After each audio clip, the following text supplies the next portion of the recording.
Hey, what's up, everybody who can hear me?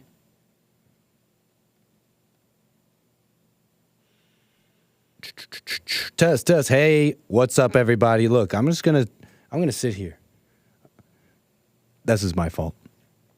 I'll wait for you guys to roll in and find the new stream.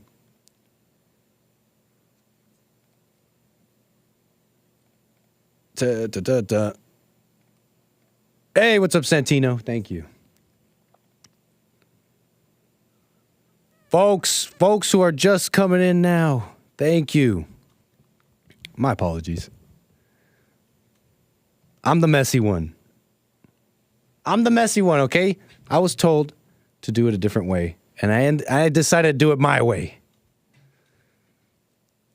Hey, I see y'all. Hey, Pete. Hey, Tommy.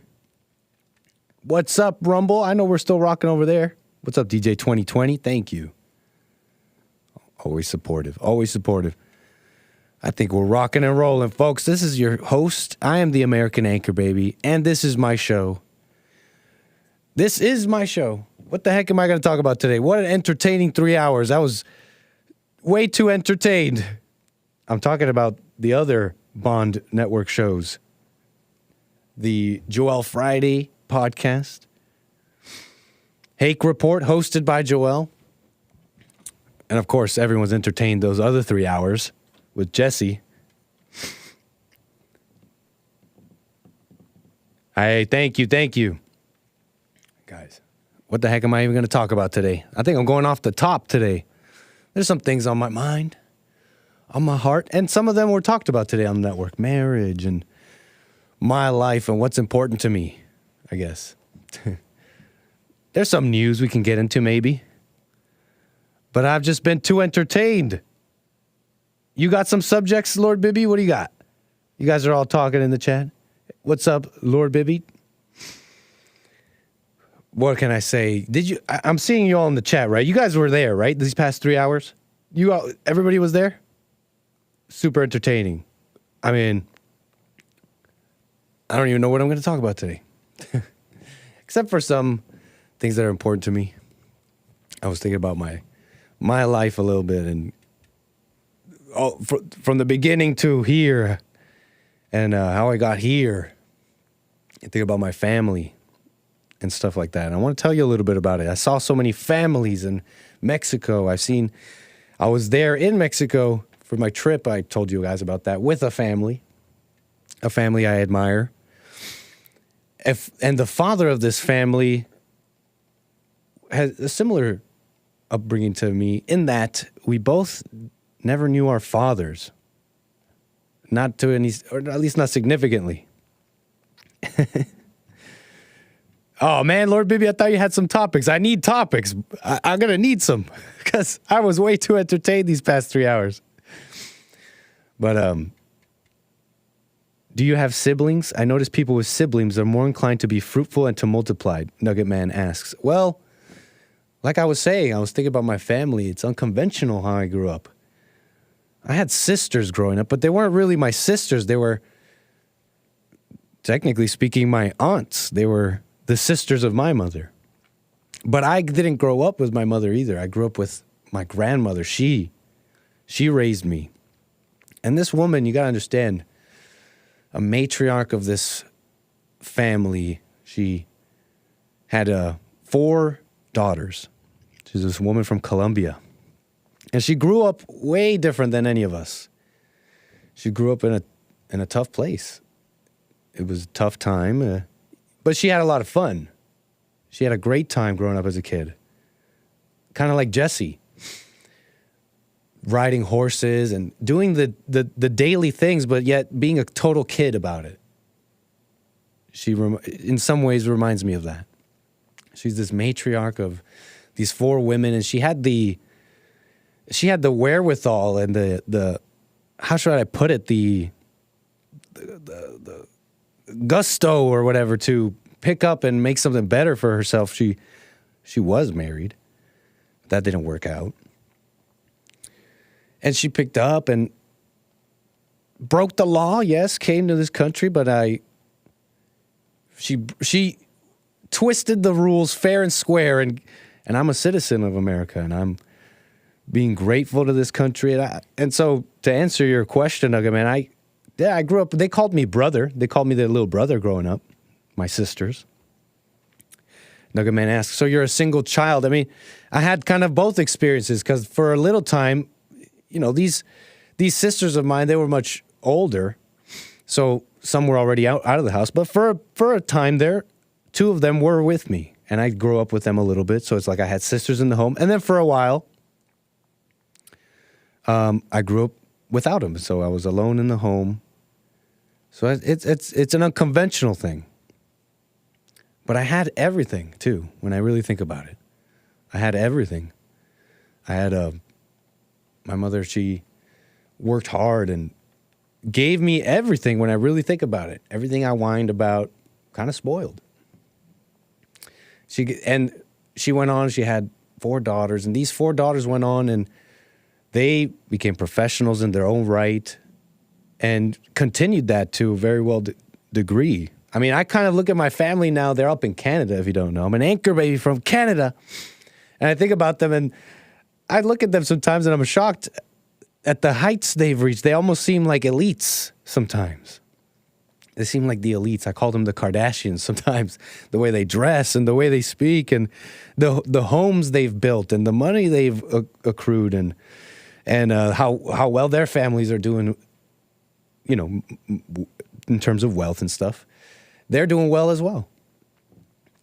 My mother had 4 daughters. My grandmama, and then those 4 daughters went on to have, some of those went on to have kids. Boys first, to be fair. My mother had a boy first. My cousin, who I see as my brother, because he's the son of my aunt sister. You following? It's unconventional, but this is my life. This is how I saw it. And I had everything. I had everything when I really think about it. I didn't want for anything. I wasn't like the richest kid in school or anything. And sometimes that was clear, but I had clothes I wanted for nothing, truly. But yet, something's missing, right? Isn't that interesting? That there could something still be missing. So I might want to expand on that some more, my family, and tell you a little bit about matriarch of this family, but yet stuff is missing. I mean, what is missing in so many families? It's something that I'm grateful. Like, how do I explain this? It's not that I want black people to be in their position. 70% of those families are in fact, this little stat fits. Let me show you. I mean, they say 70% of black families they're raised in single parent homes. I mean, look at this. Hispanics up to 52%, whites on their way up as well. It's not just blacks. So I don't say this that I like this about the blacks, but it's taught me a lot about myself and my family and what's happening to everyone at large. What's missing in all these families, right? I had everything. I can't really think of anything I wanted. And yet, for a young boy, a young man growing up, to consider what is missing when you don't even know you never had it, it's something to really, it's an interesting thing to have unpacked over these years. What was missing, right? Because you don't know what's not there that you never had. So, yeah. Manhood, masculinity, boys in the home. You never really know. And then, this woman is doing everything, but you don't really see it like that. You don't really see it like that.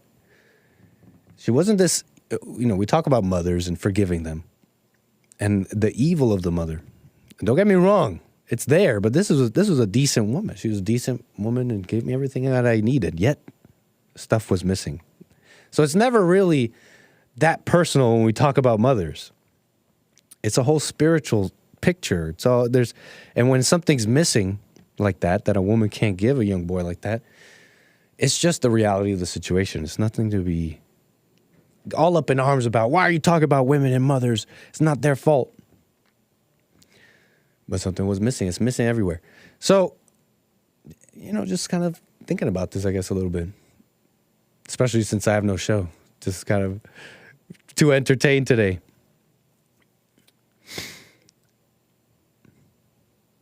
Maybe I can expand on this in a bit. What are you guys saying in the chat? American Anchor Baby. Fruitful and multiply, says Nugget Man. And to get back to the fruitful and multiply being an Old Testament, when you hear your firstborn breath and cry for the first time, you'll understand it's still applying today. Right on, Nugget Man. It's an interesting point. I was saying, people talk about be fruitful. I heard someone ask Joel that today. What does that mean? Be fruitful and multiply. I mean, when I read it, I actually read it. I'm thinking, well, he was telling those people. I mean, he just created the darn planet, right? It's like, go multiply. That doesn't mean it's not. I mean, that doesn't mean it's not applied today. You're right, Nugget Man. I mean, more than ever, it should be, right? The West is dying.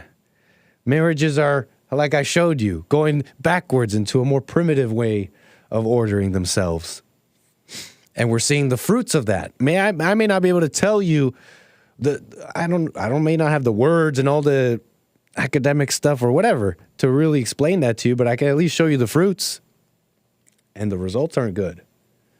Anger, school shootings, depression, suicides. I mean, maybe I'm being a little bit too dark. It's like, you're being extra, Nick, maybe a little bit, but it's there. All things that are popping out and springing forth from this broken home. And it's happening so. And everybody was and that's funny too in the most like, in my opinion, because this is my life, it's how I've seen it, in the most sexualized time ever since I've been alive. Nicki Minaj said ass 21 times. Back in 2000, when did this come out? 2011. And I don't think we've ever recovered. This is from me growing up. I mean, this whole big butt stuff came even before that, right? Sir Mix-a-Lot. I'm sure this was going on before. But anybody even know the song I'm talking about? It was such a... It's literally a song with Nicki Minaj. That's the chorus. They repeat that. The Big Sean song, use name, that exact song. They repeat that 21 times for the chorus. And I don't think America has ever recovered. I don't think America has ever recovered since. I don't know about Mama taught me to look at them in the eyes. Look her in her pretty face. Mama taught me to look her in the eyes, or else they'll just treat you like any man. That's why all these youngins are falling for the trans okie doke. They're looking at the ass, not looking at the face. If you guys are confused, that was a huge topic today in these past 3 hours. And I'm just repeating Charleston White. Very poignant, I gotta say, Charleston White. On that one. He's not into all that booty meat. That's a song by Sexy Red, okay? I'm not just being vulgar. But I don't like that song, and I don't like the notion. I think we're being psyoped into... they're psyoping us into being a bunch of baboons. Baboons who looking at posterior and not her pretty face. And it's not about size, it's shape. Hello? Isn't all that booty meat like ghetto and and like not distinguished? Don't eat so much. Also, they use that thick stuff to justify fat. I know there's thick women. Don't get me wrong. Like, that shape, they're not exactly fat. It's all fat in those places. But for the vast majority, thick is like fat. And shout out to the fat women and everybody. There's someone who wants to marry you too, okay? That's not like that. I'm just rambling off the top. But this is the truth. This is how I feel. This is coming from the heart. But yeah, I don't think we ever recovered from that. Nicki Minaj is from Trinidad. Oh, that's true. She's Trini. Nicki is Trini. I'm seeing hundreds in the chat. I think someone's agreeing with me. You know, I had a good friend, a smart friend of mine once told me he believes the whole butt stuff is a gay psyop. Now, I don't know. He's also someone who's prone to assumptions and conspiracy, so take it with a grain of salt. But I think he was saying that it's a CIA psyop conspiracy to make you gay. Because you're all into that. You're all into butt. But let's be real. Being too into sex at all is gay. Like, when you really think about it. Because there's no such thing as gay. There's no such thing as trans. It's just sexual degeneracy, sexual immorality that was never curbed. And then you have all these smart people looking at that sexual stuff that never got curbed, and they gave it a name. They gave it a name. They gave it a pretty name that now you can identify with. You could take that as you. And not only that, what's even crazier is they started telling those people with those names that you're oppressed. You're oppressed. It's not that you're wrong. It's not that, there's something evidently wrong or whatever. It's you're oppressed. And so now it's a whole thing. So let's be real. Being way too into sex at all is gay. Because it's all one road. It's all like one road. Like, I'm looking at Riley Gaines, Calendargate. You seen all this? Conservative woman, a married woman, on a calendar. And she's all right, and the whole thing is like, we're not like the left, we're not like Democrats, we don't like trans people. Our women, our chicks have boobs, and they're hot, and we like that. And it's been a bad look for men, in my opinion. The men going around saying that, it doesn't look good. It just looks animalistic. It doesn't look manly. Like this guy on Twitter responding to this Calendargate stuff. Pearl. She was on the Fallen State. She's also getting into the whole Calendargate conversation. And this guy, well, I have to imagine is a male, Morgan Walster, whatever, on Twitter. He's telling Pearl, you don't run conservatism, men do. Okay, well, it should be like that. I'm not going to disagree. And we like hotties, so you bend the knee. Oh, gosh. I mean, it's like face palm. Big face palm, because I see, though, Riley, like I said, being way too into sex is gay. How do you think we get to trans and all that? How do you think we got there? It's first the straight sexual degeneracy. There was this, it reminds me of this ad campaign this airline once did back in the day. I showed it to you a long time ago, and it was like this poster. And it was like this very beautiful woman. And essentially the ad was saying, well, take flights with us. That way you can see. I think it was multiple women. And the whole thing was, use our airline so that you can go see your multiple mistresses around the world. You playboy. Hey, playboy. And if I remember when this went viral, people were saying, I wish we had that back and not this trans mess, not this disgusting Calvin Klein model, fat black lesbian. Give me back the pinups. How do you think we got there? It's like all this, it's all on one line. It's all this, there's two roads, right? Or maybe it's all one road, but you just go in one direction or the other. Or maybe it's an incline and you go up or down. Whatever. It's like, it's all there. You see it? It's like, it's gay, okay? Being way into sex like that, okay? And being way into the baboon stuff. Now, some of you guys are slandering Hassan, though. Hassan wasn't saying what some of what you guys are saying here in the chat, that he's just, he was just saying like childbirthing hips. Like that's true, right? That, childbirthing hips, the bigger woman, voluptuous. Like, there's a reason why they call it childbirthing hips, right? Can we be at least fair on that? Can we at least be fair on that? I wouldn't go around justifying all the other stuff, but don't be slandering. Hassan slandered himself. Go watch the last 3 hours. It was fun. It's either about twerk or incest. It is a sodomite agenda. It's all there, right? Even if it's gay or not. That is absolutely true in certain cultures. Right on, use name. I'm kind of hitting a little bit. Calendargate. Never recovered from Nicki Minaj. Anyways. Just guess wanted to say something about that since there was the conversation earlier. 888-775-3773. If you want to jump on and talk about anything you want to talk about. Discuss something with the anchor baby here. I have some topics I guess I could get into. But I was so distracted. What a show. What a show. What was I telling you about my family, though? Growing up in Canada. And what that was like, I guess. Because we talk a lot about that a lot on Bond. The family, the effects of it when it was all broken. And it's something that's been on my mind this week, if you've been watching.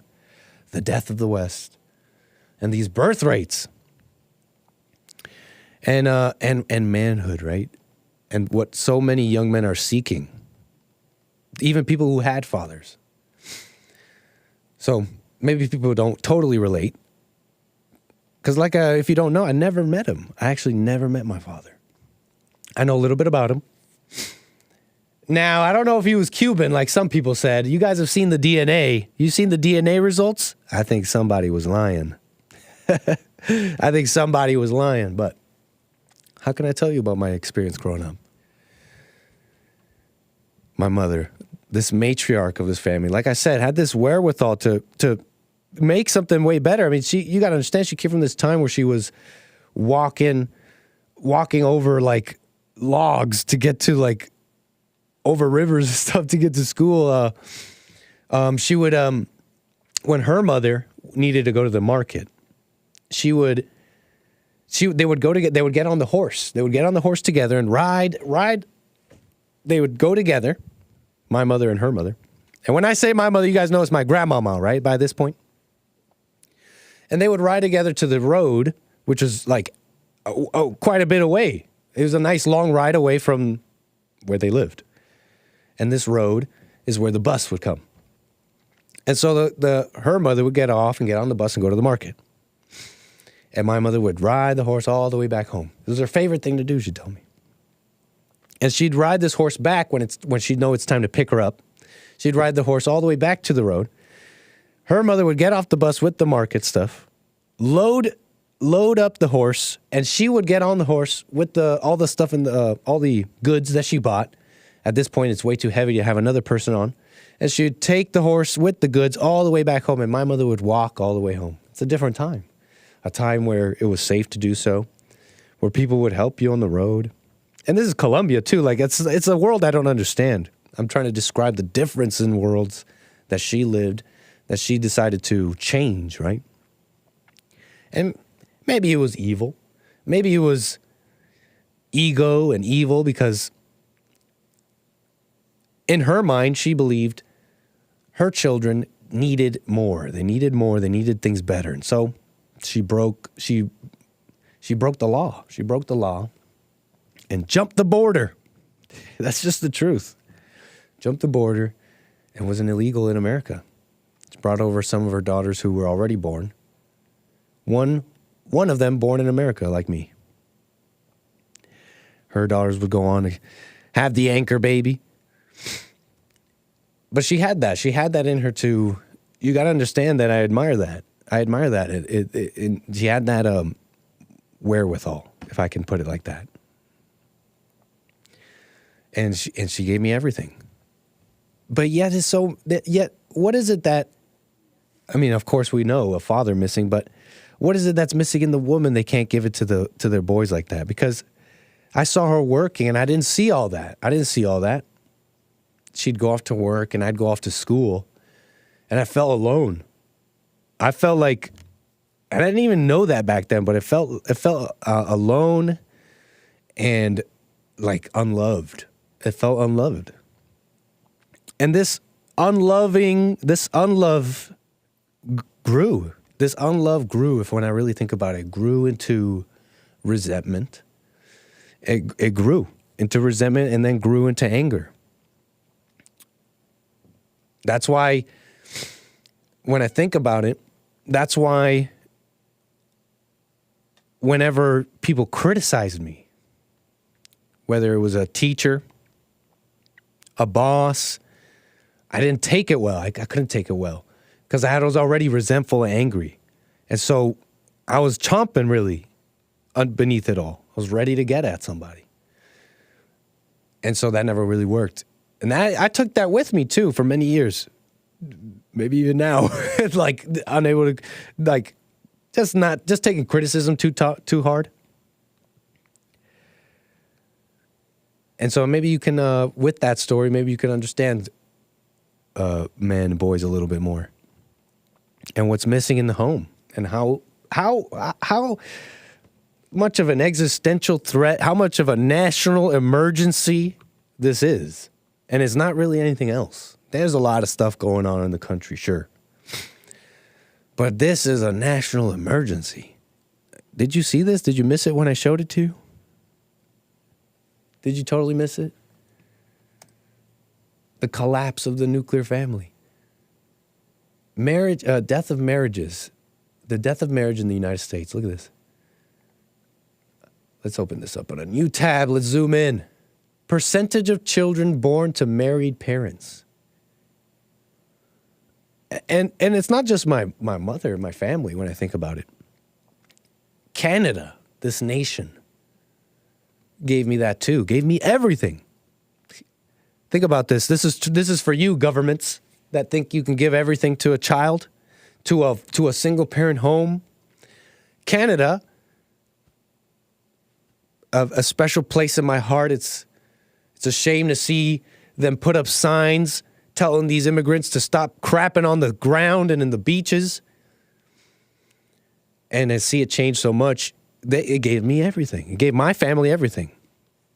It gave my family everything probably at the expense of Canadians, probably at the expense of natural-born Canadians. And yet it's not enough. So it's really special when I think about what I'm doing now. And, you know, people were talking about, I know C-Cell. I don't know if you're in my chat, C-Cell. She was very kind. She jumped in on the conversation when Joel was running either James' show or it was on his show. And she said, you know, she sees the bond. She said me, that Joel and I, that I am doing something for the kingdom. And I don't really see it. I don't go around saying that. I don't think about myself like that. The really everything's been done for me. Everything's been given to me. I'm the luckiest person in the world. I don't know how to explain this to you guys. Like, I worked on someone I care about's car.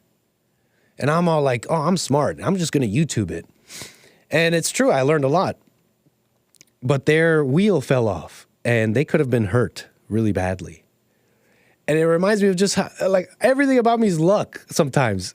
When I really think of everything's given to me, including the kingdom. And what I mean by that is not that I have it, but that I'm the one that's benefiting. I'm the one that's benefiting. So she's nice. Thank you, C-Sal, for that. It's just how I see it. And this, what I'm doing here is just happened. And it's luck. And so I love what I do. That's why I love what I do. Hearing the calls is why I love what I do. The answer is at hand. The answer to my story, the answer to the story of so many young boys and young women, young girls.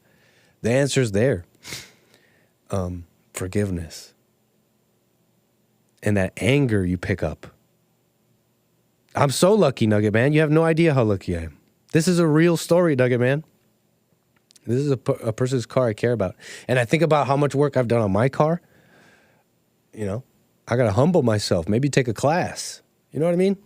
Yet I'm lucky. What can I say?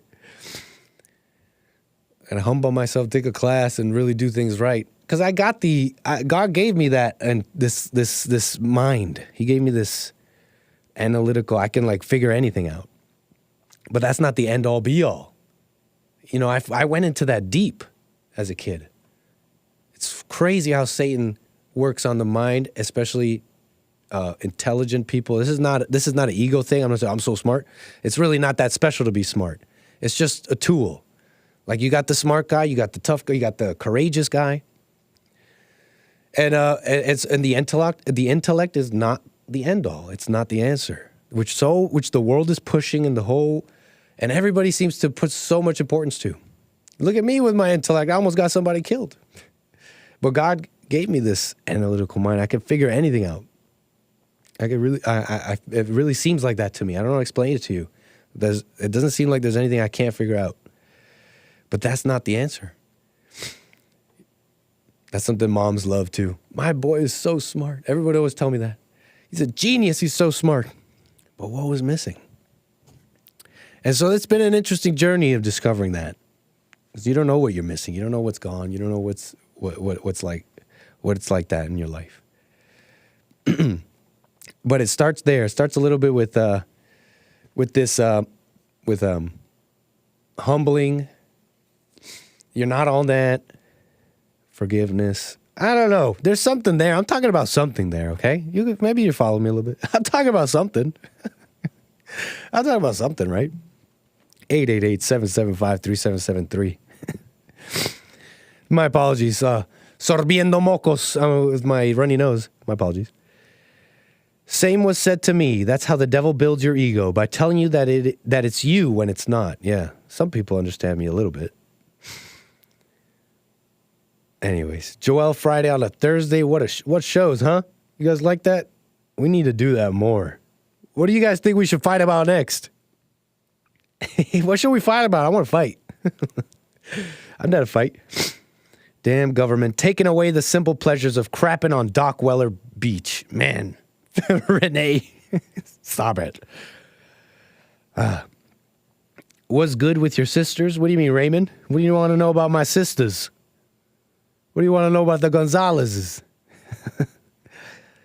Shout out my sisters. Are you in the chat, sisters? Don't type in the chat if you are, please. What do you guys say in the chat? I'm loving all the shows with the Bomb Boys. Yeah, right on, Ethan Fonts. I'm not coming at you with anything exciting or good. I'm just going off the top. Gotta say, guys, I was entertained.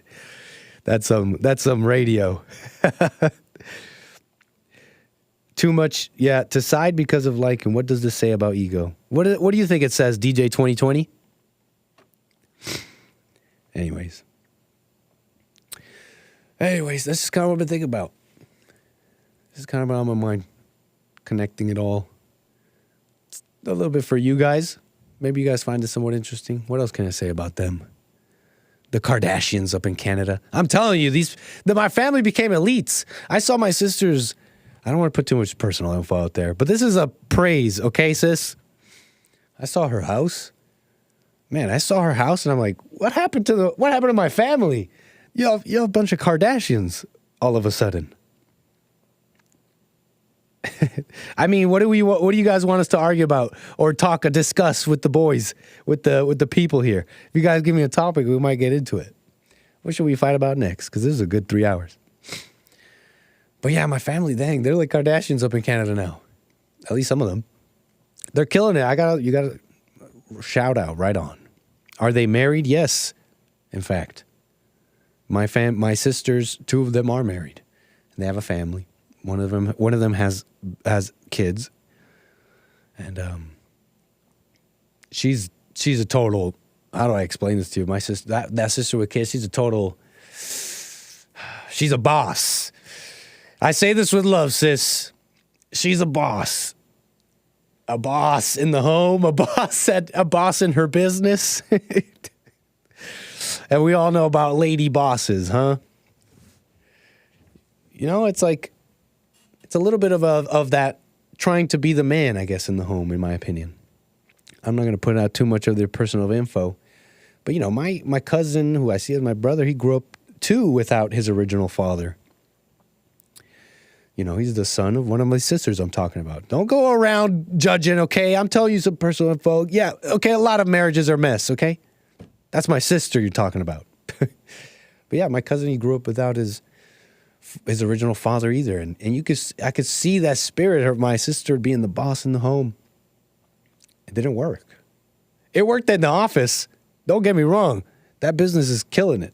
Like I said, they're Kardashians up, the Canadian Gonzalez Kardashians. I mean, I'm impressed, truly, that this matriarch in Colombia from her beginnings and to where they are now.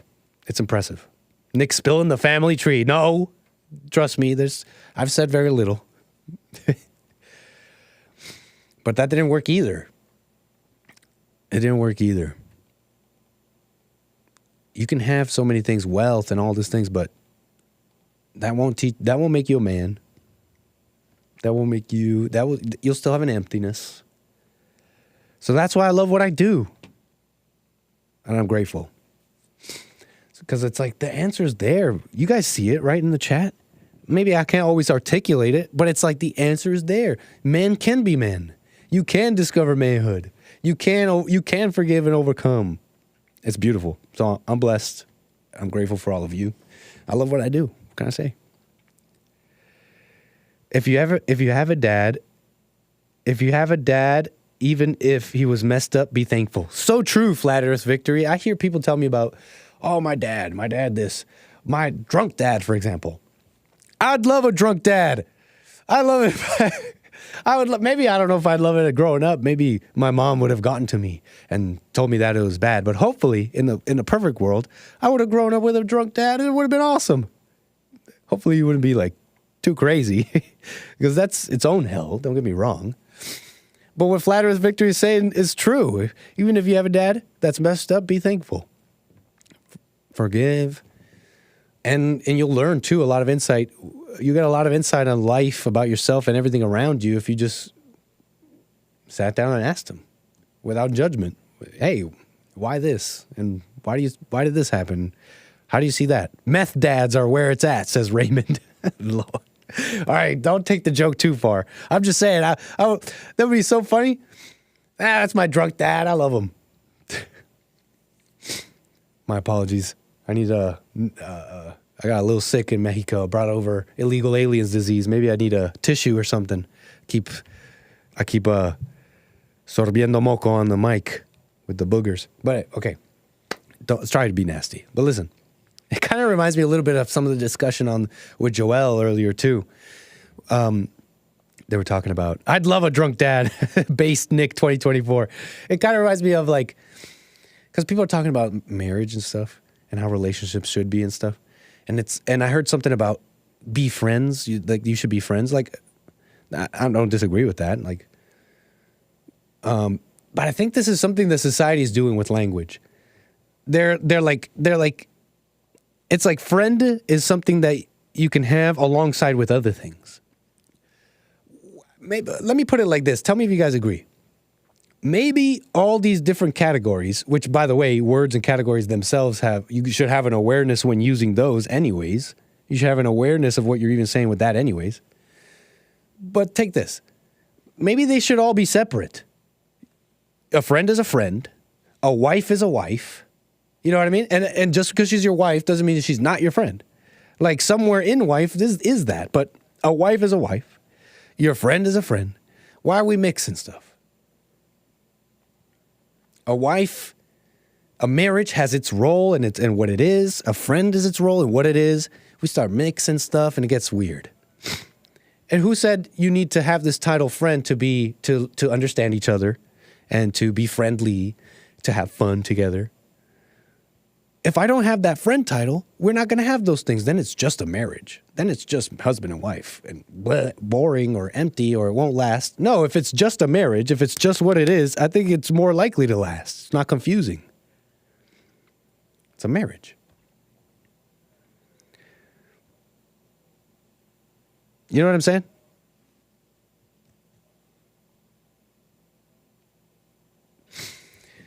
But why was I saying that? Oh, yeah, drunk dads. It's like, I'd love a drunk dad. It kind of reminds me of people thinking, oh, my marriage, she's not my friend anymore. Or I'm not attracted anymore. Can we just assume that'll happen? Can we just have that assumption? Because can we just have that assumption that looks will fade? That you won't maybe be attracted like you were. I don't want to say that will happen. I don't want to just assume that'll happen. But just can we just assume that you're going to be together for decades maybe, and then you're going to rub each other the wrong way a little bit? And then can't that be love? Can't that be love? Like, for example, I'm kind of a MFer. And what I mean by that is I can rub people who are close to me the wrong way because I won't text back. I'll seem like I'm uncaring quite a bit. I'll seem like I'm uncaring, like, you said you were going to do this, and now you're not. And I'm like, yeah, I know, but I got tired. I'm doing this now. You said you were going to hang out with me, and now you're switching up the plans again. You're switching up the plans. I do that, and it's rude. Don't get me wrong. I'm not saying that's good. I'm a bit of an MFer like that. But can't that be love where you're just like, yeah, that's my friggin' MFer of a husband. That's my husband. Yeah, he pisses me off with that. I don't know. I'm just kind of rambling at this point. A lot of teacher-student, parent-child, and boss-employee relationships get messed up because the authority tries to be friends with the inferior. Interesting point, Hake. Right on, Hake. We wish you well, dude. A lot of us are like, we need Hake back. Nick, this is too soccer mom. What do you mean? Use name, help me out here. I'm rambling off the top, so if I'm rambling off the top is soccer mom, then what does that say about me? I might be a soccer mom. Help me out, use name. Anyways, maybe rambling. Okay, I'm saying something here. Nugget Man says, no, a wife is not a friend. You will lose God-given authority over her. Interesting. Anyways, 888-775-3773. I got what it takes. Why can't this be love, says Chris. Let me see what the chat is saying. Because I got some stuff I could show you. There's an interesting post about dating I want to show you. Nick has COVID long hauler syndrome from all the taco-flavored kisses he got in Mexico. What a mess. I can't believe I brought... I don't want to say I brought over illegal alien disease. I think I caught it in America. Let's be real. Isn't there a gestation period? When you start getting symptoms, which I'm on the tail end of, okay? Doesn't that mean that you had the sickness percolating for like a week plus in you? I think I caught it in America because a lot of people around me around here are sick too. What a mess. I should do what Jesse does. I'm sorry, I'm disgusting. All the people who are listening, podcasters listening, I could do this. I could just mute myself. I could just do what Jesse does. Go. And then Hassan's mic is open and you still hear him in the background a little bit. What a mess. My bad. Gestation. This ain't a child. Okay. I'm talking about viruses. Don't viruses gestate, or is that just children? Little Jesse, stay snorting.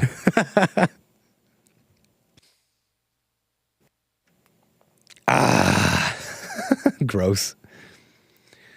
What a mess. Nick, my girlfriend and I live together in my house. Thoughts? Ethan. What's up, Ethan? Call in. Let's talk about it. How's that going for you? I kind of want to know. You can play music and blow your nose and come back, LOL. I could, sugar pancake face, but I think I'll be okay.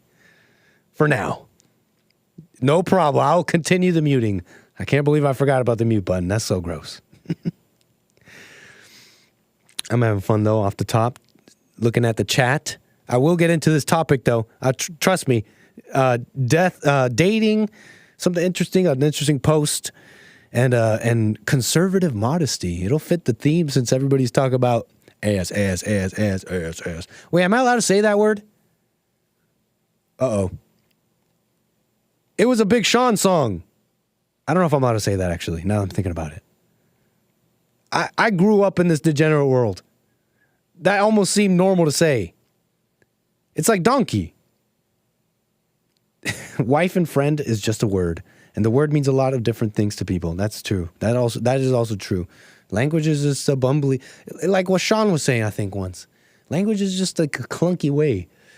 Once you already put it into words, it's already clunky. You don't really get it all across.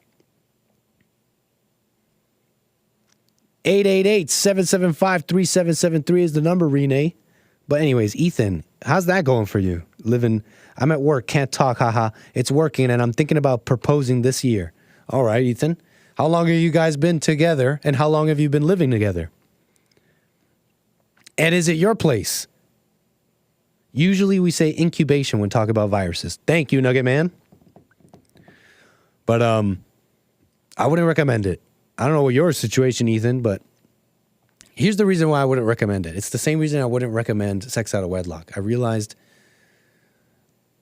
you know how we know some things are wrong, but I can't quite, it would come out empty coming from me because I don't really, really know for myself. But I think I have an inkling. The reason I wouldn't live with a woman and I would really avoid sex out of wedlock, definitely try. I mean, look, be conscious, okay? I don't know what to tell you. Be conscious. I would avoid it because it's out of order. The relationships, a marriage, they're supposed to be natural, and they all have kind of like everything comes at the right. There's a right time for all these things, for the butterflies, and they're like, and the romance and the sexual feelings. They should all. They're going to have their place, and they should stay at their right time. But we love doing things out of order. We meet someone new, and we're like, let's have sex. It's totally at the wrong place, wrong time. Everything has like its natural progression. You meet, and while you're going through these stages, most people go through it thumbing through like they're in the dark. Oh, what? Some of us are privy to something a little bit different. We have a little bit of light. And we can kind of see what we're doing. That being said, if you're going to get into a relationship, you're going to go through these things, these stages. Don't do it out of order. I can't even tell you exactly what would go wrong if you do it out of order, but I just know that it is because I've seen it a little bit. You start doing the sex out of order, things get involved at the wrong time. You start doing this or that out of order, you start living together at the wrong time. You see what I'm saying? Things have their progression. And in all things that have this progression that's natural, you mess with that, you're cruising for a bruising. You know what I mean?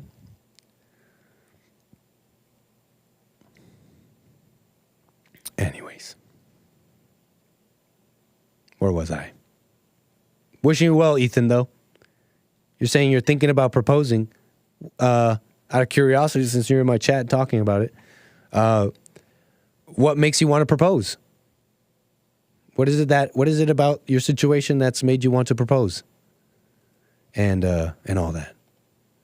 I got Renee, Los Angeles, California. How you doing, sir? Nice to hear from you.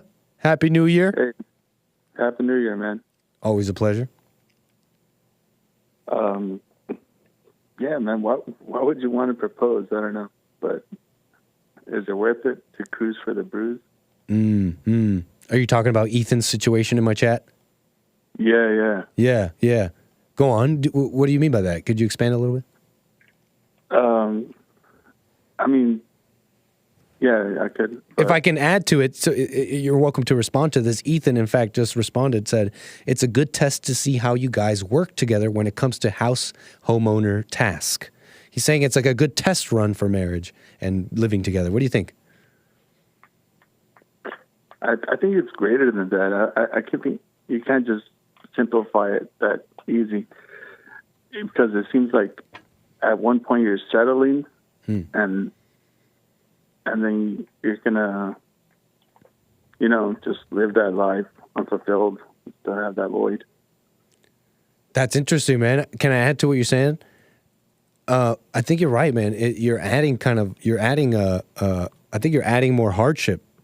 Because like I was saying, there's like a natural progression to things. Think about it. When you get married, you're going to live with that person. And you're going to work out, or not, or it won't work out, but you're going to be in the perfect stage to figure out what it is to live with a wife like that, right? But let's say you think, you know what, I'm going to live with this person so I can figure out that stuff before I get married. The problem with that, I think, in my opinion, is you might very well figure out some things, and you might think, wow, this is someone I can live with. But now you're thinking, now that's why you should marry her. But it's out of order. It's like sex. You have sex with someone, you're like, wow, we're compatible. That means we should get married. It's like, no, you did it out of order because now further down the road, when you get to the next stage, you're going to find out, actually, you know what I'm saying? Like, we shouldn't have gotten married now that we're at this stage instead of letting things happen naturally. Yeah, sometimes you shouldn't even like sleep with each other. I would recommend. I think I'd like to recommend that. I'm just saying, like, don't. It's kind of a difficult situation to just settle down, or really be, honest with yourself and find like that compatibility with that person. So you'd say a mistake to be living like that. Would you ever do something? Would you ever move in with your girl? I lived with the girl for some time, and I'm not going to say it's a mistake because you do learn stuff Fair from enough. that. But you have to go through that bruise to learn. Ah, gotcha. You got to go through that bruise to learn, is what you said? Yeah. And what did you learn? That I wouldn't do it again. Right on, Renee. Honest and simple. Unless I was like, 100% like honest and ready for it. And if I got the same from the other person, but yeah, that's just my thought on that. Right on, Renee. Well, thank you. I did. Right on, Renee. Always a pleasure, man. Wishing you well. Happy New Year, sir. Peace. Call me again. All right. 888-775-3773. 1-888 if you're international. Kevin Howe says, what are you talking about? Get married and put a ring on it and stop being a beep. Are you talking about living with a woman, Kevin Howe? Because Ethan isn't, I don't know your situation, Ethan, so I'm not really telling you what to do. But Ethan's not, he has not married this person. He hasn't he's thinking about it. He hasn't proposed. He's thinking about it. And I think someone said in my chat, he playing house, Albert says. And I don't know what Ethan's doing. I'm not saying this about you, Ethan, but isn't that an interesting phrase for a second? Playing house? Playing house is an interesting thing. It is interesting to me right now for some reason. Playing house. How many people, like, think about that. If you're playing house, if you play this pretend house stuff, then in that pretend house that you're playing house with a woman, living with her and pretending, it's going to seem real. And that's dangerous. That's too dangerous. That's just too risky and dangerous for me. It's just, it's a little too dangerous for me. It's going to seem real. It's just going to totally feel like you're married. And then you're going to be like, well, then this is the reason we should get married. But it's like out of order. Have you really gone through the stages of the relationship and seen, well, is this working naturally? Is this, you know what I mean? You're kind of blinded a little. You're like, this totally seems like it. This is why you shouldn't do that stuff, so you can see for real. Joel already said it. Sex. What did he say? He didn't say blind you. What did he say? He said blind you, or he said you're just not aware. You're just not. No, you're right, Kevin Howe. Some people, I think you're essentially right. You know, people, the picky people and not getting married. I think men are really doing what the women are doing. I think women are really going hard on it, but men are doing what the women are doing, putting it off because it's fun right now. It's fun. Now, the consequences of putting marriage off and for your own ego pleasures and career and all that, the consequences are different for men and women, though. Let's be real on that. And because the consequences are different, both biological and at a societal level, I think it just has to be ordered differently. Society has to be ordered differently for it to function. So yeah, ladies, I know you ladies over the years got mad And you guys saw the men, and not all men are this way, by the way, ladies. So I don't understand why you guys freaked out so hard, but I get it. In general, men, they're sleeping around, but not all men. Like most men aren't. Most men aren't just sleep. Most men are just pervs and into porn and stuff. But yeah, they're okay, fine, sleeping around, and I see you ladies. You saw that, and you're like, why not me? They're setting the example, and there's a point there, sure, but the consequences are different. Okay, the consequences are different. For example, you create children when you go around doing that.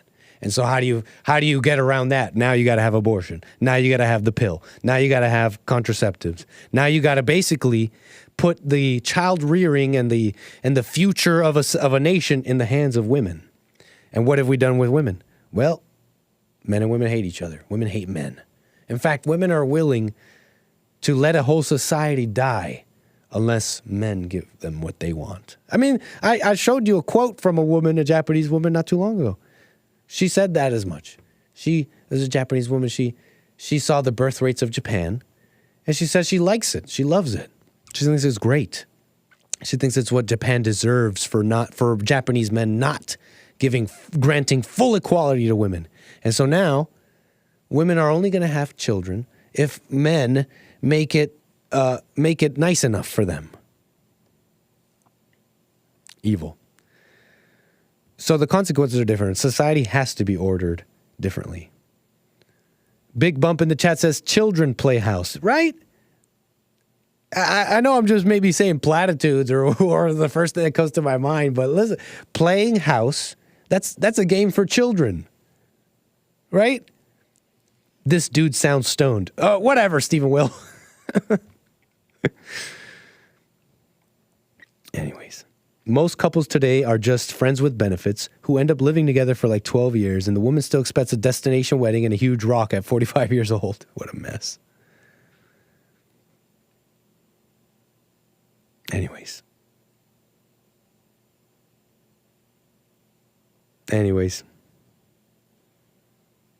Am I saying something? I'm saying something. Let me show you this, huh? We're talking about women and dating and stuff. Came across this post. Here. I think it's a couple posts, in fact. It's women describing their experience dating in the modern world and their problems with it. We're talking about the dating apps, okay? You know this new world of living, okay?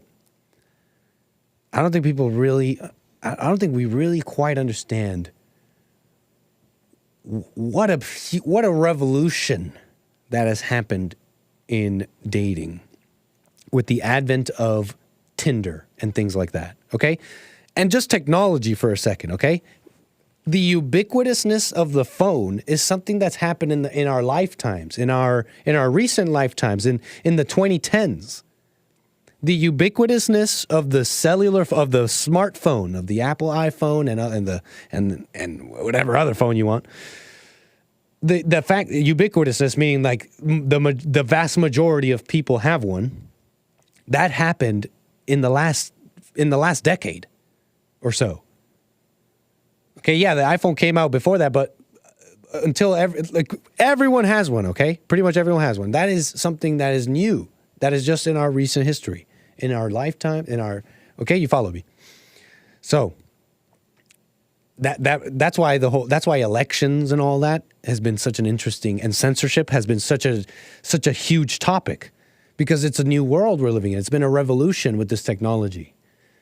The fact that we have these screens, everyone's connected, and all this is a totally new thing. The fact that election campaigns and all that it's totally online now. It's the effect that meme magic had during 2016, the effect that social media had on the 2016 election and the 2020 election, or the censorship of said platforms. It's really, I don't know if we've really even begun to really consider the revolution that's happened there. That being said, that same revolution's kind of happened with dating and Tinder. It's totally different. Don't you agree? Oh, right on, Stephen Will. You weren't saying that I was stoned. Okay. I didn't think you were. I'll just mess around. It's been a total revolution with dating. Tinder, think about this. Women already, dating for men and women is already different, just biologically speaking and all that, okay? A woman is pretty much all women you can think of. Pretty much all women you could think of can find a man. You know what I'm saying? Like, it's easy. They're coveted. There's someone that wants you. There's someone that wants to marry you. Trust me. Yeah. Even ladies. In my opinion, I'm of the thinking that there really isn't that too extreme of looks between men and women and attraction and all that. Really, most people are kind of in a range, and then we use stuff to kind of fudge the numbers, makeup, personality, different things. But most people are in like a range, and there's really not. I don't really think there's anyone unmarriable and super ugly. I don't think that even exists. And so, but there is a difference between men and women, and for women it's easier. Now put that on steroids. Put them on the internet. Now put women on the internet. Now you got a market. Now it's a whole market. Now it's a whole dating market. Now you got apps, and now you got the profiles. It's a mess. Don't you agree? It's a total revolution in dating. It's not the same. And we're starting to see a little bit of the fruits of this. I want to show you this post of a couple of women in this dating world and their experience with it. And I think I want to maybe give a little insight, because something about the nature of women that these women are missing. It's why they're getting into this, that they're having this issues. We'll get into it in a second. But I don't want to forget another point I want to make. This whole show's off the top. Maybe I'll remember later. What 1 year of dating app usage does to a girl. So this woman here this one particular woman is describing her dating experience. I used to get flustered easily, get giddy, put a lot of time into texting, match with a lot of people. Match as in like the dating apps. You know, you swipe, and then you match with someone, and then you start talking, and then you maybe see each other and blah, blah, blah.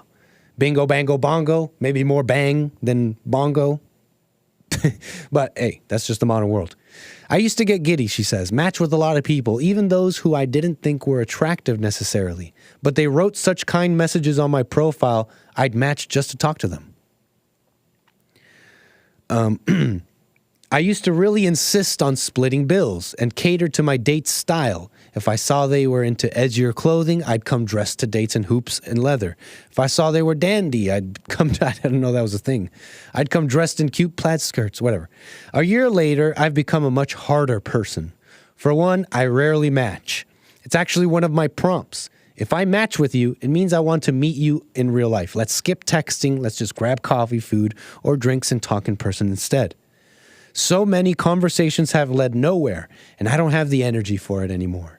After going on 8 to 10 dates per month, any men in the chat go through 8 to 10 dates per month? Any men in the chat go through 8 to 10 dates per year? I'm waiting.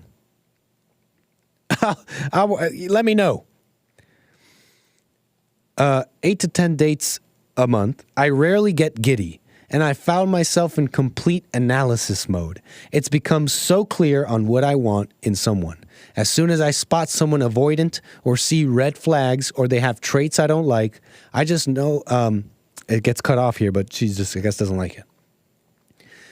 I dated 2 guys during the year, one for a month, one for 3 months. Was in a situationship for 2.5 months. And one guy I completely fell for and was haunted by the possibility of us for 7 months. I still went on dates during this time because it wouldn't work out. At this point, I do want to find a boyfriend, but going on dates recently has left me feeling like free meals and an okay conversation. And I just don't find any sparks with my dates, whereas last year it felt like every other day had butterflies. Do you think I'm just jaded from dating? Asked this woman. I keep wondering when I'll have someone. I feel like I know myself better now, and I've matured in some ways. I've learned not to settle for toxic behavior, and I really look out for that now. Everyone says the right person will come along, but man, I have such a hard time imagining it. I know some people would advise to go off the app for a bit and do some self-love, but I'm genuinely happy with myself, my career, my life. I have a lot of confidence in myself, and I know I'd be a good girlfriend. I want to make this point. It feels like people don't see just how deep people are in stuff, I guess. It's been a whole revolution in dating. People don't realize. And I guess this woman thinks, I just got to get off the app a little bit. I just need a break from the app. I just need a little break from the app, and then I'll come back and it'll be okay. I just need to take a walk. I just need some me time. I just need to take a walk, decompress. No. I wanted to comment on this because I see that this person is totally blind to themselves. And this is for all people too, but this is an interesting insight. This woman's totally blind to herself. She just needs to do some self-love and get off the app. No. It seems to me like this is like what I wanted to bring up. It's like there's something about female nature here in that it's hard to look at yourself. It's hard to look at yourself. And women are really good. They have this like analytical litmus test or radar within them. They have this radar within them when dealing with men, and they sense weakness, and they can sense weakness, okay? To put it simply. And so she has brute forced this sense to become really, really attuned. But it's a double-edged sword because women are so judgmental, and they can't admit their own faults. So all she's been doing in all these dates has been attuning this thing, and now she's like a judgment monster. She's now become a total judgment monster. And women are really good at this. She's attuned it over all these men. And now the first second, this first inkling she gets that this radar goes off, she gets turned off, which is a shame. It's almost satanic. It's like how the Satanists, they'll say, put yourself through pain on purpose so that you can become stronger. There's I forget who does this. I think it's like the Freemasons or some weird non-Christian stuff. These non-Christian, I don't know who they are.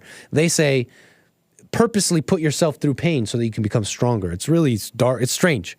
It's almost like you're God, and I'm going to make myself this because I'm God. It seems dark to me. That's what this woman did. She brute forced this thing inside of her. And now she's this judgment machine.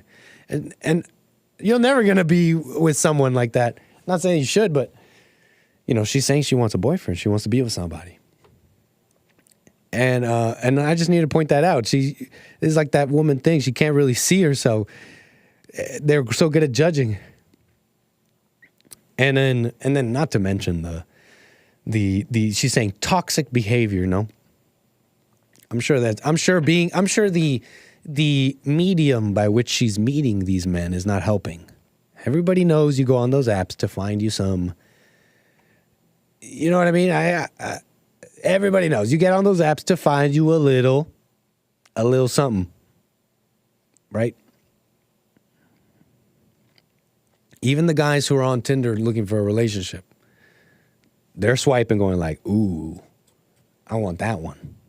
Order me up one of those. What else can I say about her? I mean, she's really just got sucked up by this ego world. And she loved it. She sure loved it. She got on the apps. She put on the clothes, got the butterflies.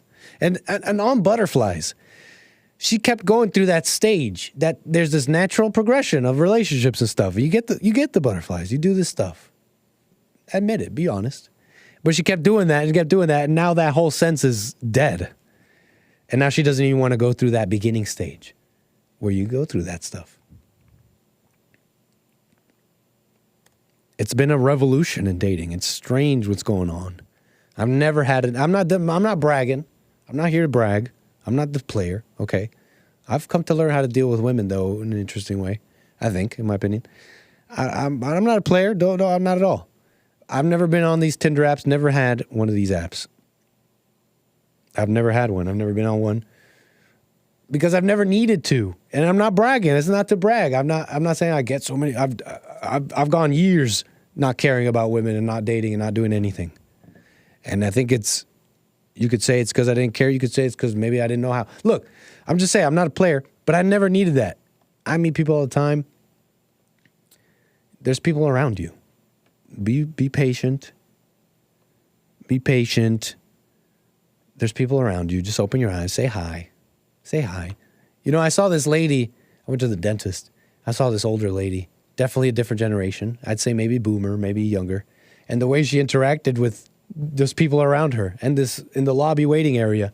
I'm just like, right on. I was like taking notes. This is like an old school way of dealing with the world. There's people around you. You could talk to them in real life. Nick fighting with himself is gold. What are you talking about? Am I fighting with myself? Sometimes I fight with the apparitions in my mind. I hear voices. They're like, anyways. Nick is not a monk. What the? I didn't say I was. It's been a revolution in dating. Here's another lady. Hi, I'm 25F, 25 female, living in a big city. Wanted to share my experience. It's been about a year since I started dating for the first time in my life. I realized I've become a completely different person. The people I dated, the people I met, and the experiences I've met have really shaped me into something different. Oh, no, this is the same lady. She used to get giddy. I showed you her. She says, I go on 8 to 10 dates a month because it's like a mission to find a boyfriend. Ha ha. Oh, gosh. It's like a sad haha. Anyways, not really looking for any particular advice. Just wanted to share. Well, thank you. May I make a suggestion? Delete your Tinder. Delete your app. Just delete it. And stop trying. And these women, this carousel of men, women, you're not meant to handle that. I don't even know if men are, but we're just built different. Imagine this. Women have this sense in them, and like this woman in this example, she's attuned it over all these men, and now she's jaded, and the first inkling she gets of weakness or whatever, she's like, bye. Imagine if all women went through that. There would be no babies. There would be no more babies. That's supposed to be a bit of a mystery, ladies, and you're supposed to kind of get into it, and you're like, oh, crap, what did I get myself into? Too late, and then you figure it out as you go, and you fall, and you have your fights. Okay, maybe not have your fights. It shouldn't be all these fights either. I know I'm rambling. I'm sorry. It shouldn't be all this fighting either, but you shouldn't be all an expert on that at this age without being married. You become an expert on that through your marriage. And then you did all of it. And then you had the babies and you saved your nation and you had the continuation of your nation. But now we're doing everything out of order. We're living together at the wrong time. You're getting on these Tinder dates. You're having so many of them that now you become a man expert without becoming an expert of yourself. So pure judgment. And now there's no babies. You've given up the control. You've given up the child rearing responsibilities to the women. And what are women doing with it? They're holding up the gun hostage. Give us what we want or else we won't continue the species. Because we want to do things out of order. Anyways. Take a caller for the love of marriage, bruh. Call me, 888-775-3773. Maybe I'm not making any sense. Maybe this is off the top ramble stream. That makes no sense. But you can call me, 1-888-775-3773. What a mess. Check this out, though. You know what? Since we're talking about this, conservative modesty. What do you guys think about this? Is this modest or not? People are mad about this. People are saying this is bad. People are saying this is good. And some of this was brought up with Joel and all that. They were talking about body shapes, okay? Nick, I'd call, but I'm working. No worries. People will be working right now. You could just listen. No biggie. Got plenty to say, but crap. No worries. Plenty of people are working too. I can keep going. Body shapes. That's right. They were talking about the voluptuous bodies on the Hake Report and the Joel Friday podcast. You heard about this. How am I being a black pillar, Moon Cricket? I'm not being black pilled. Nick turning black pill now? Explain to me how I'm being black pilled. Explain to me how I'm being black pilled. I'll watch. But I was saying about the voluptuous bodies. and how the more voluptuous bodies are, I guess, less modest just because they're bigger and all that. Anyways, conservatives or so-called conservatives on Twitter are mad about this woman, okay? And this is in the vein of Calendargate, conservative women, yet they're like showing all their bits. And it's like, wait, what's conservative about that? Are you really conservative? You know what I mean, right? Calendargate. I'm not just throwing that out. Riley Gaines, swimmer, conservative married woman who put out that calendar, the swimsuit calendar, which sparked a conversation on, is this really Christian? Is this really conservative? Is this just a dumb dunk on the liberal? Is this really conservative? What is the role of women in politics? There's one woman. Her name is Isabella Maria De Luca. I don't know her. I don't know what she's about. I don't know what she does. But apparently she's like a conservative. Okay? Isabella Maria De Luca. And she, I guess, makes cooking videos where she's cooking a cake, for example. She's getting a lot of flack for this latest one. People say that she does this a lot, apparently. And people are saying that this woman baking, it's inappropriate. Let me find it. I know I have the screenshot of her, but I kind of want to show you the video of her baking. Because she's baking a cake. I don't know about you guys, like, it doesn't seem like the cake is the focus of this video. Where is it? Where is this video, Isabella Maria De Luca? Help me out. Here, let me show you who I'm talking about at least. Isabella Maria De Luca here on the left. She has been getting a lot of flack for this. This is a still screenshot from the same video where she's baking a cake. And if you watch the video, even the video's framed funny. Because 80% of the shot is her and her voluptuousness. And then you see the little cake all the way down here. All the way down here, and it's her cooking the cake. But it's like 80, even the framing is funny, where it's like mostly that. And so what some conservative, like Pearl, some women are saying is, well, there's nothing conservative about women just using their looks for just this, right? There's nothing, they're just criticizing it because, well, you know, if I can summarize, I guess it's like, I guess women, they want to say they're intelligent and they have all these qualities and they're not just their bodies and don't just sexualize me. But then they go around using their bodies the way they do. And maybe she's not revealing here. So it's not really the revealing nature. There's nothing, she's wearing clothes. It's not showing cleavage. I wouldn't say it's because she has larger breasts or whatever. That's why it's no, I think it's clear when you watch it that 80% of the focus of the video is Isabella Maria De Luca. Let's be real. How about you just do the same video and just show the cake in your hands? We'll get a better view of what you're doing. You'll teach us better. So that's kind of like a little bit of a fight that's going on. Conservative modesty. Here's not so erudite. Okay, sorry. To flesh this out. They're getting mad at each other because they're showing other women and they're saying, see, this is, oh, look, so a conservative woman who looks adorable and is not immodest because she has, I guess, smaller breasts. This seems like just women fighting each other. It's not because of the breasts, women. It's not the size. It's the spirit of it. It's the whole mishtuka. And I think we could tell when you're using your looks. Okay? And it's one thing to do that, not getting mad at that, but it's another thing to do that and then go around saying, I'm a conservative, trad woman, and I care about men and women and marriage and traditional things. Okay, Isabella Maria De Luca, I wonder if you would still be saying that if I told you, you got to delete this video because it's all breast and I don't like it. And maybe you'll want to argue and be like, no, but no, guess what? Punto final. That's what I said. I'm the man. And I wonder if you'd still maintain that energy. Isabella Maria De Luca. I'm sure she's a nice lady. This is not an attack on her, truly. I really don't know anything about her.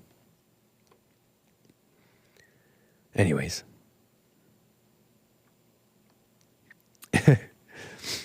What a mess. I got Kevin out of New York. What's up, Kevin? You're on the air. Hey, Nick. How's it going? How you doing? All is well, Kevin. Appreciate you calling me. Is this your first time calling me? No, I've called you maybe 2 or 3 other times. My apologies. Well, welcome. Thank you, sir. Oh, yeah. No problem. And when I've talked to you and called you before, I've made rants about the Apocrypha and stuff like that. I remember now, 100%. Yeah. Right on, sir. It's been really, really interesting. Sorry to cut you off, but you're also my caller who's married. No, I'm not married. Oops. Kevin, my apologies. Let's just move on from that. Welcome on the show. No, appreciate your call. Yes, definitely. I called because, the topics of today's shows really provoked me to more thought, on the subject of the relationship between man, woman, and God, and all that. Very, very, very interesting stuff. Well, to begin with, I want to make it clear that I really understand and see where Jesse is coming from when he says things like, Satan became our God, especially someone who's angry. You know what I mean? It really hits the bullseye through my research of apocryphal books, because there's one out there titled The First Book of Adam and Eve.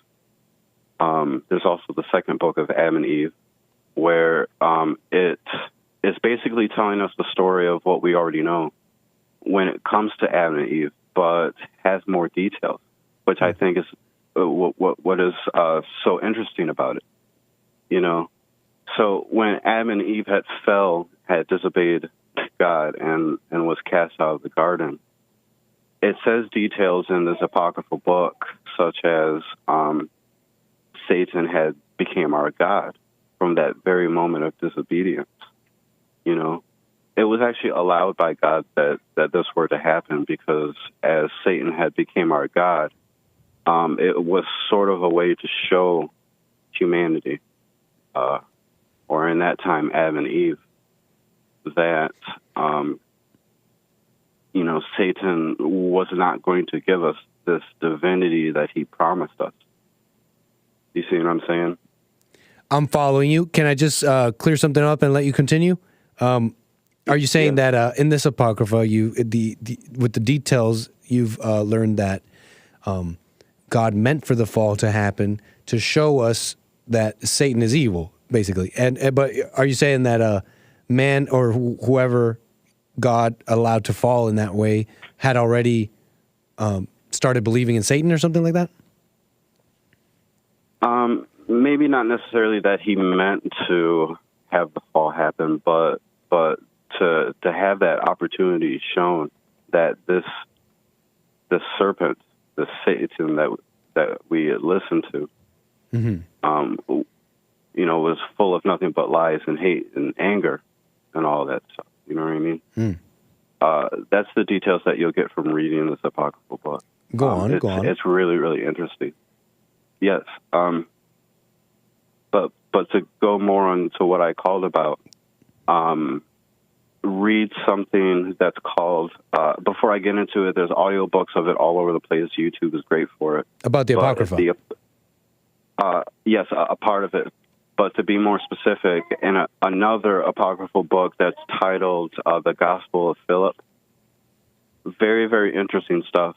And it really dwells deep into how God's logic is really in direct opposition to what we think is logic.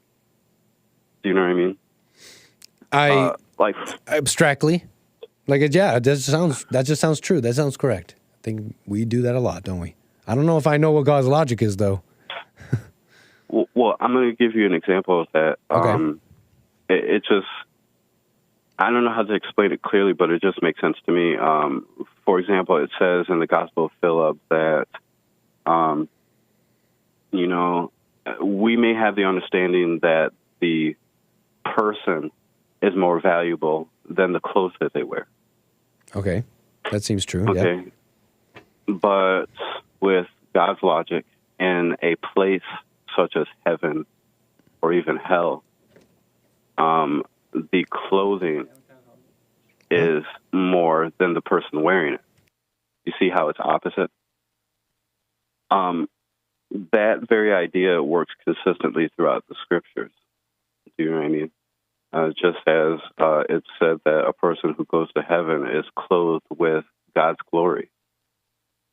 And in the similar fashion, those who go to hell are wearing apparel fitting to that place. Are you saying, so in our logic, a person is more important than clothes, but in God's, they're the same? I got distracted. My apologies. No, it's the exact opposite, that the clothing is more valuable than those who are wearing it. And why do you say that? Why would God see it that way? I'm just saying that because I think it's an idea that works consistently throughout scriptures, because it is often said that, say, for example, if someone goes to heaven, they are clothed with God's glory. And even in the other sense of someone who goes to hell, they are wearing apparel that's fitting to that place. So let me just break this down. Where I'm going? Oh, sorry, go on. Can I break it down? Yeah. So in the Apocrypha, you read that when you go to heaven, you're clothed with something? Clothed with God's glory. Am I following? A paraphrasing. And that's in the Apocrypha? Yes, and also in the canon. Oh, okay. And because you read that you're clothed with God's glory, that means that clothes are more important than the person, and that's how God sees it. Not in that. I'm sorry. I'm probably butchering or making it sound dumb what you just said. It's not what you said. I just got distracted for a quick second. No, it's fine. I understand how someone could come to that conclusion by hearing or reading that, but that's not exactly what it's meant. It is just to stress that point that God's logic is in opposition to ours. And even another example, the very act of a man and woman coming together in a sexual manner in order to reproduce, in a lot of respects, that has been twisted, distorted, changed in such a way that it is much less than what it originally was.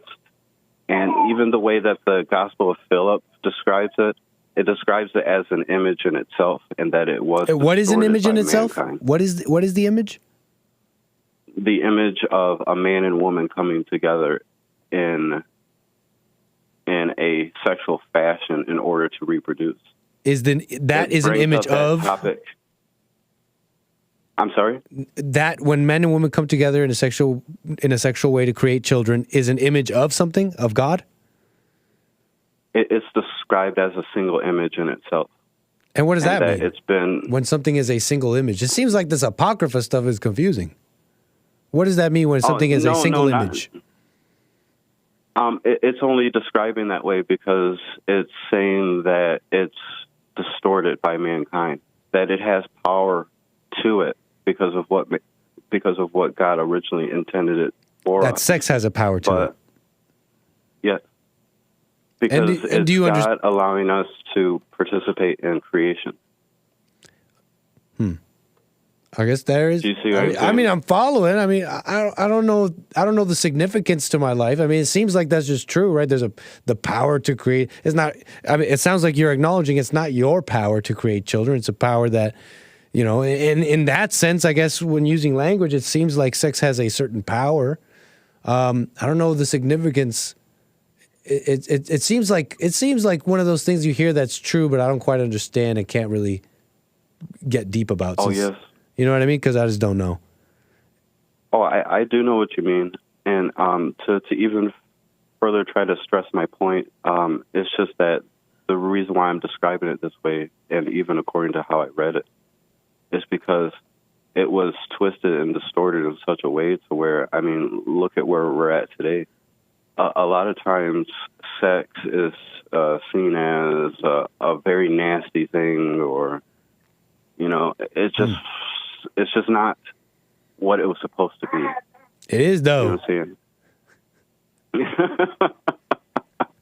saying? Everybody knows it's nasty. When you really... Okay, I'm done. And so yeah. how should it be? How should sex be then, in your opinion? Well, that's a really good question, Nick. I guess it's just like most things. It's supposed to be a tool that's provided by God. Don't get so tied up in it. You use the tool, pull it down. You know what I'm saying? Right on, man. But do it in the right way. You know what I mean? Show some self-control. Wait till marriage. I know. Can you show some self-control, Yeah. man? Come on. Right on, Kevin. I mean, something to smoke on. This Apocrypha stuff sounds confusing, man. But this Apocrypha, what the Apocrypha is, if I sometimes forget what it is. It's just like these are supposed books that were supposed to be in the Bible. So what you call the canon is the Bible we know, and then Apocrypha is the books that were left out, correct? Yeah. And when yeah. you say, oh, there's audio books of these that you could listen, you're talking about, the left out books of the Bible that people online, they recorded themselves talking about it so you can listen to it easily. Yes, that's right. Okay, just trying to make that clear. Right on, Kevin. Well, appreciate your call, sir. Call me again. All right, cool. All right, it was a great call. Thanks. No problem. Have a good one. You too. And I got Steve, Ohio. I got you on the air, sir. Hey, Nick. What's going on, man? What's up, Steve? Pleasure. Right on. Hey, thanks for having me on the show, man. I appreciate you. Thank you for your call. Hey, so I wanted to kind of piggyback off of what Homeboy was just talking about. And Okay. it was a theory kind of close to that.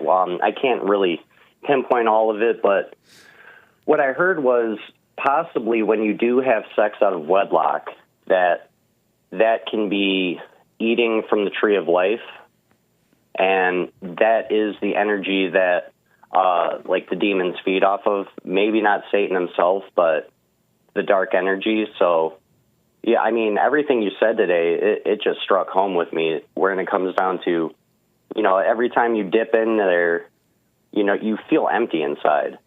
Like no one's happy after they have intercourse out of wedlock. I mean, I can't speak for everybody, though. But you're saying that's true in your experience? For me I got to say, I personally, think you're right. I mean, yeah, so I lived with a chick for 9 years. She recently just moved out. And, I mean, we were living together, sleeping in the same bed. But since that experience and, hearing about that whole tree of life thing, man, when I get with a girl, we're going to be married before we're living together. We're going to have beds in separate bedrooms, and we're going to do it old school. Is that really an old school thing? Is that how it used to be done? Yeah, I mean, I think I heard Jesse say that I heard before, that too. Yeah, all It the seems so old-timers. far from what I know. Well, yeah, if you ever had a chick living with you, they hog the bed anyway, so I might as well get my own, I got to say, on that, we for sure agree. All right, cool. Hey, but I just kind of wanted to get your take on that, if you've ever heard about, This tree of life stuff? feeding. Okay. Yeah, they feed on that energy. I can't say I've heard it put like that. And you're telling me that when you're telling me that now you see sex out of wedlock like this. It's like you're eating from the tree of knowledge, and demons are feeding from it. And if that helps you from not doing it, maybe that's interesting. But when I hear stuff like that, I'm just gonna be honest. I'm not, and this is not a commentary on anybody who talks like this. The people who talk like this are some of the most decent. I'd rather those people be my neighbors than anybody else. Flat earthers, Christian fringe, apocrypha. No, I'd rather. You know what I'm saying? Decent. Right. That being said, it feels a little bit like, and this is maybe my own ignorance. Ignorance. It feels a little bit like comic book stuff, like the energies of the tree of life, and now demons will become level. I don't know. I'm being ridiculous, maybe a little bit, but it seems like fantasy. You know what I mean? Because No, Nick, I'm totally with you. Hey, I'm terribly sorry. I gotta don't cut be this short. No problem, no problem. Hey, you got to get going? Yes, sir. No Hey, but I problem, love you Steve. guys. Call me again, sir. Nice topic, though. All right, thank you, bro. Yeah, it seems a little bit kind of like fantasy. Because I'm not saying that it's not true, but it's one of those things that are kind of like sort of true. It's like if I tell you, let's say, for example, I say to you, chat, having sex out of wedlock is like giving life to a succubus. It's like, that sounds true because I've read about succubuses, and I know that those are female demons who prey on sex. And I read a comic book once, like, you know what I'm seeing? It feels like a hodgepodge, like I'm putting together a bunch of random information that kind of sounds right. But I don't really know the true significance and the significance to my life exactly in a clear and concise way. So that's how it feels like, to be honest with you, when I hear this Gnosticism stuff. I don't even know what to call it. I just know I feel confused. But I'm not. People think I know I was telling you guys that I got this mind and I could figure stuff out, but I'm not that smart. I just figure out like mechanical things, and I don't know. I'm not following always. So I'm sorry. It feels a little made up. Feels like fantasy. Feels made up.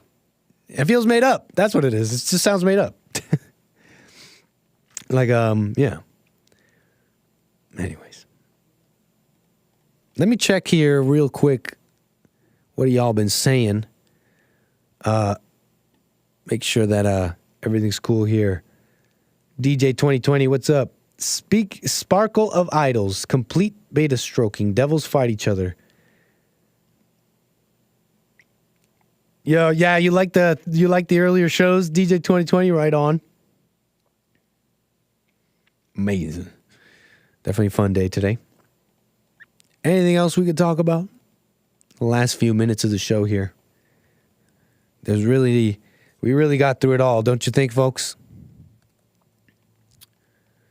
What else are you saying in the chat? Was Eve the perfect woman? I don't know. Santino? I guess not, right? Once again, I am reminded that nothing gets talked about on this network. Nothing of interest to me, at least. Well, thank you anyways, username. It's always a pleasure to see you in the chat. Yeah, definitely fun show. Zombie apocalypse coming soon, according to King of Waco Mundo.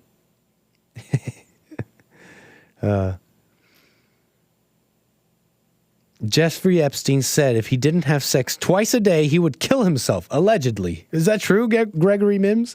Anybody been following this Epstein stuff? Is it a nothing burger? Is it just nothing? I'm hearing Stephen Hawking was involved. Now, I believe that's a joke. I don't think that's true. Because I'm seeing the community notes on X.com, and they are, wow, this Stephen Hawking meme made the news. I'm talking about the Jeffrey Epstein documents. They're saying they're releasing a bunch of names, and okay, hold on. Let me read this. Newsweek reports Stephen Hawking allegations in Jeffrey Epstein documents. What we know. British theoretical physicist and cosmologist Stephen Hawking, one of the most important and brilliant scientists in history, was named in newly released court documents. So he was in there. So it's not a joke? Okay, I'm just gathering this now. I believe the memes about him liking the midgets doing math is the joke, but his name actually did appear in these documents. Newsweek reports Epstein, who was accused of preying on underage girls, died by apparent suicide.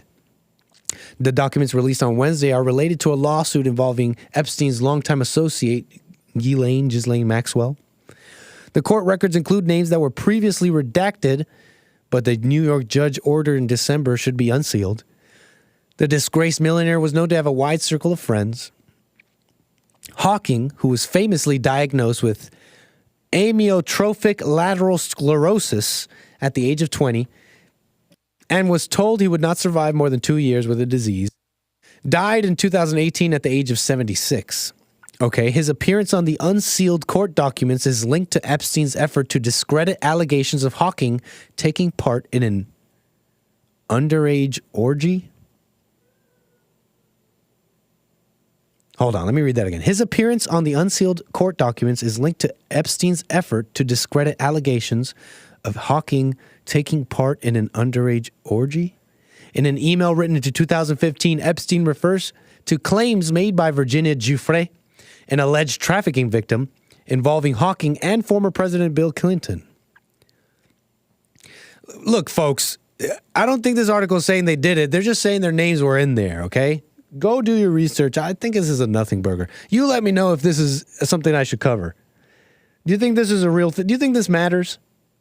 I know I had a caller the other day tell me it's important. The world should know who's a pedophile and who's not. But I was thinking about that statement he made. I'm not defending pedophiles. I'm not saying that's a good thing. But listen, when I see like these videos, for example, I don't know, whatever. I guess I just wanted to say it's like we kind of all have a part in this degeneracy. Don't you agree? We all kind of have blood on our hands. And then what I mean by that is like we're into nasty things. Maybe not pedophilia, but maybe that's a weak point. A pedophile is a pedophile, right? Especially if they're going around abusing children, right? It's a mess. But I don't know about this whole thing about we should we deserve to know who's a. I don't know, but look, I just know we deserve. Look, justice should happen. Okay, release the names, get those people. I'm just wondering, is this big to us as Americans and politically too? Is this a big political thing too? You guys, let me know what you think, because there might be people in our own government involved with some weird mess. Maybe then it matters, huh? Maybe then it matters. Folks, but that's enough from me, the American Anchor, baby. I got another show coming for you tomorrow, but it's going to be closer to 4 p.m., okay? It'll be around 4 where you're taking off. First flight of the year. Nick Stream style. Don't miss it. Friday is always fun. Friday on the Jesse Lee Peterson Show rocks too. That's Open Line Friday. We got more shows coming at you tomorrow, but that's it for today. All right, y'all. I shall see y'all tomorrow. Appreciate it, guy. Take care.